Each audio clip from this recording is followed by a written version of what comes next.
আসসালামু আলাইকুম, কেমন আছেন আপনারা?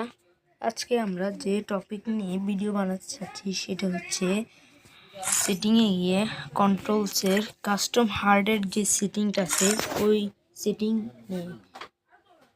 তো এখন আমি শুরুতে বলে রাখি, আমরা যখন আমাদের কোনো প্রকার সেটিং এভাবে রাখি, তখন যখন আমাদের ফ্রি ফায়ারটা ডিলিট করে ফেলি তখন কিন্তু এই সেটিংটা আর থাকে না।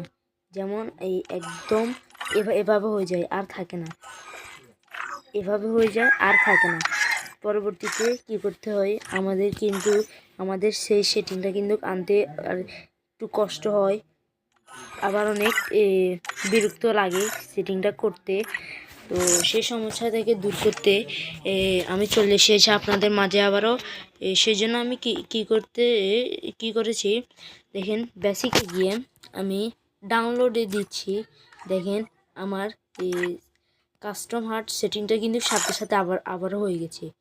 তো এভাবে যদি আপনারা করতে চান তাহলে আপনারা কি করবেন, সেটিংয়ে গিয়ে কন্ট্রোলসে গিয়ে কাস্টম হার্ডে গিয়ে এই সেটিংটা যদি আপনারা চান যে আপনাদের সেটিং এটা ডিলিট হয়ে গেলেও আপনাদের সেটিং এটা থাকবে, তাহলে আপনারা কি করবেন, বেসিকে গিয়ে এই যে আপলোড লেখা আছে আপনাদের শুধু কাস্টম হার্ড না, আপনাদের যে এখানে যে সব সেটিংগুলো আছে অটো ক্যাপ ডিসপ্লে এগুলো সেন্সিটিভিটি সহকারে আসবে।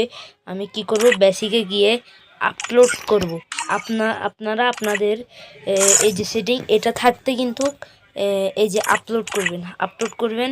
তারপর দেখেন আমি কিন্তু আপলোড করেছি।